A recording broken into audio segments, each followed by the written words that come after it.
Hello friends, how in the world are you? Remember again Proverbs 11:30 that says, "He who wins souls is wise." Last week we discussed Evangelism Session number 1 by Dr. Barry Jones, a Dallas Theological Seminary professor. I entitled the post, "God's Great Rescue Mission." It focused on the Missio Dei, spelled DEI, which means God's purpose, in which God chooses, calls, and sends us on his rescue mission to save lost souls.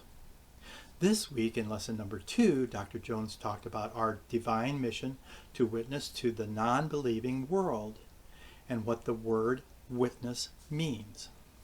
He said, as a qualifier, it's always necessary to use words. But the first step in using words is to earn the right to use those words by living out the truth of the gospel so that people can see our changed and different lives of justice and peace. Dr. Jones also said the essence of the Bible is God's unfolding drama in which, in the end, we play an integral role as witnesses.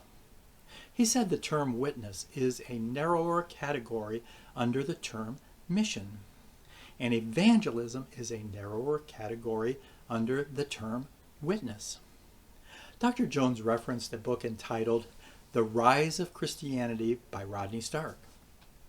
The book's subtitle reads, "How the Obscure Marginal Jesus Movement Became the Dominant Religious Force in the Western World in a Few Centuries." At first, I thought he was talking about the Jesus movement that was related to the hippie movement of the late 1960s and the early 1970s. Instead, he was talking about the early church discussed in the book of Acts. One key to this movement was the fact that it was in stark contrast to the prevailing Greek and Roman cultures.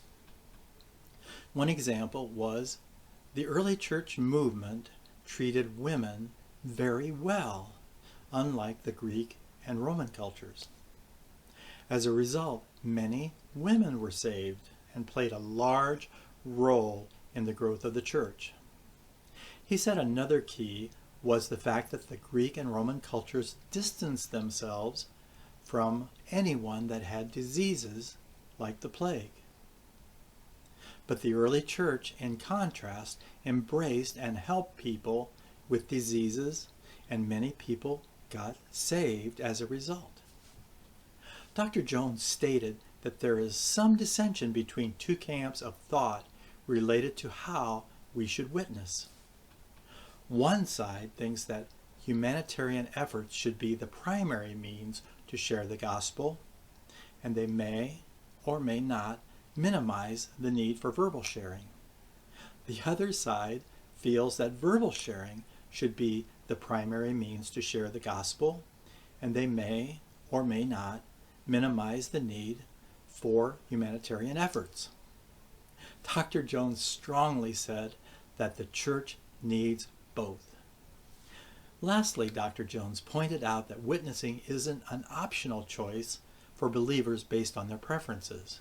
He quoted Acts 1:8, which states, "But you will receive power when the Holy Spirit has come on you, and you will be my witnesses in Jerusalem, in all Judea and Samaria, and to the ends of the earth."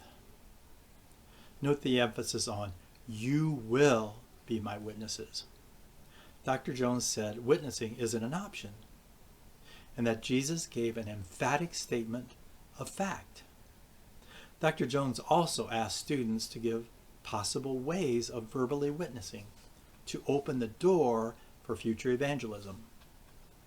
Several examples were using the question, "May I pray for you?"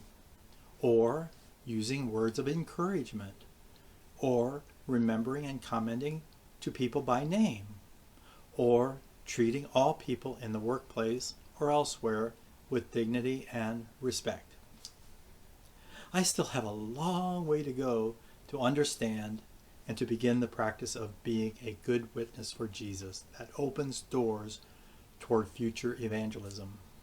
How about you? See you next time.